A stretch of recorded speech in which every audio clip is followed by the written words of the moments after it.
Alors pour ceux qui veulent aller plus loin, donc j'ai rapidement fait ceci. C'est une image qui apparaît à travers deux lignes de texte. Et pour arriver à faire ça, les deux lignes de texte, je les ai groupées avec donc la petite icône ici. Elles ont été groupées. Et l'image est écrêtée avec la touche Alt. Elle est écrêtée sur le groupe. Comme ça, je peux mettre ce que je veux à l'intérieur du groupe, même des icônes, des symboles, n'importe quoi. Ça va subir l'image.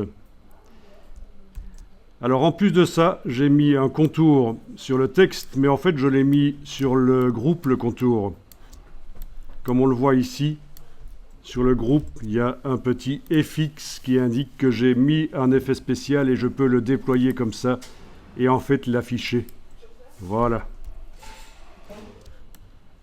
Donc c'est juste un contour que j'ai mis, mais sur le groupe pour que tout ce qu'il y a dans le groupe subisse l'effet spécial. Voilà. Au niveau lisibilité, c'est peut-être pas les couleurs idéales, mais ça marche quand même. Sinon, rien ne vous empêche d'aller modifier les couleurs de l'image. Alors, voyons un peu si par image, réglage, teinte, saturation, les couleurs sont modifiables, parce que... Oui, elles sont modifiables. OK. Il a automatiquement... Oui, ça va, c'est bon. Ça marche. C'est une image incorporée, c'est ça le petit signe, c'est bon. OK. Alors, ce qu'on n'a pas vu dans le réglage teinte saturation, c'est que vous avez la possibilité de coloriser. C'est-à-dire que l'image est comme transformée en gris et colorisée par les réglages que vous choisissez. Ici, teinte, saturation, luminosité.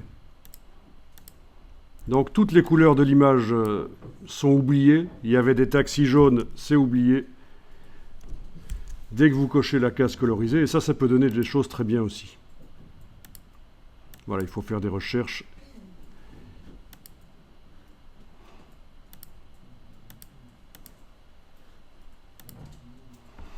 OK.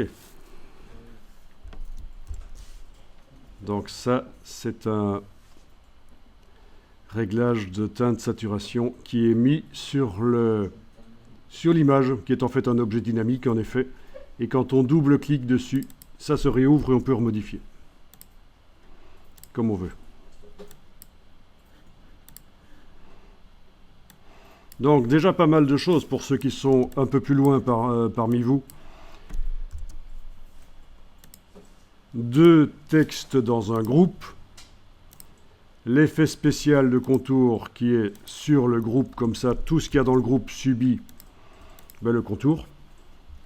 Toujours possibilité de double-cliquer sur l'effet spécial pour aller modifier l'épaisseur et tout, comme on veut. L'image écritée avec la touche Alt sur le groupe, avec la possibilité de mettre un réglage de teinte saturation sur l'image, et ce réglage apparaît dans la palette des calques. Quand on double-clique sur lui, on peut aller le remodifier.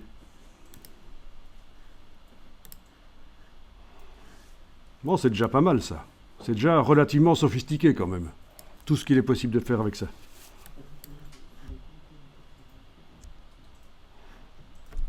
Et donc un réglage de type teinte saturation avec l'option coloriser. Toutes les couleurs de l'image sont oubliées. Elle est transformée en gris, elle est colorisée avec la couleur qu'on choisit.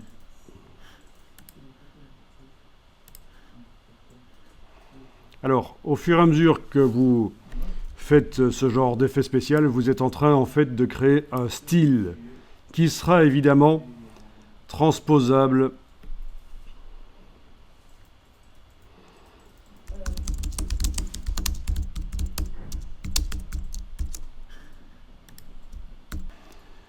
Bonne question. On sait aussi mettre une vidéo sur le texte parce qu'on sait faire de la vidéo dans Photoshop, comme un logiciel de montage vidéo en effet. Si on connaît bien Photoshop, on peut s'amuser par la suite à la place d'utiliser des images, utiliser des vidéos. Et puis après, il faut utiliser la timeline, il faut utiliser la ligne de temps, la table de montage, ici, menu fenêtre, montage. Et ça, c'est pour gérer les coupures, le montage. Les vidéos se gèrent dans la palette des calques comme si c'était des images.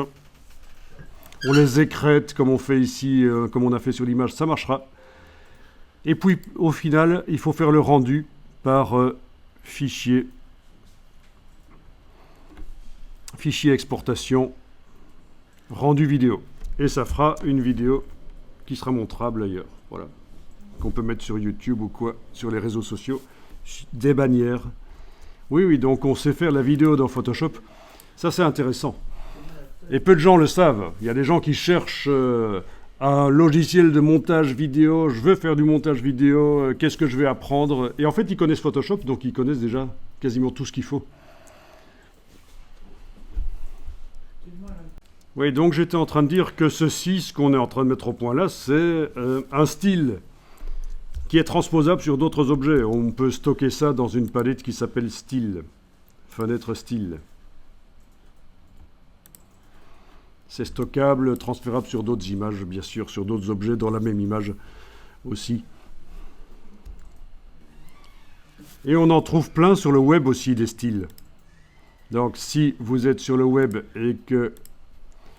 Bon, vous vous souvenez, l'autre jour, on était allé chercher des patterns, des seamless patterns. Des patterns, des motifs sans raccord visible.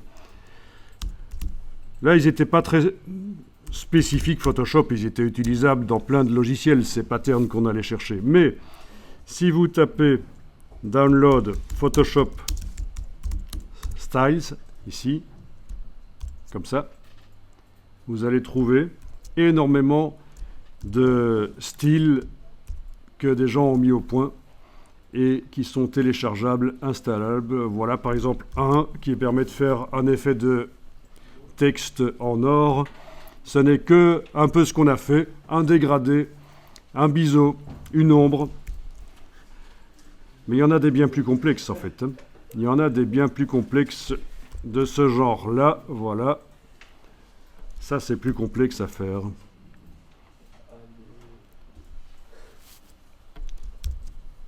Donc c'est intéressant aussi d'aller chercher des styles et de les utiliser, voire même de les modifier. Mais c'est intéressant, avant d'aller faire ça, de comprendre comment ça fonctionne.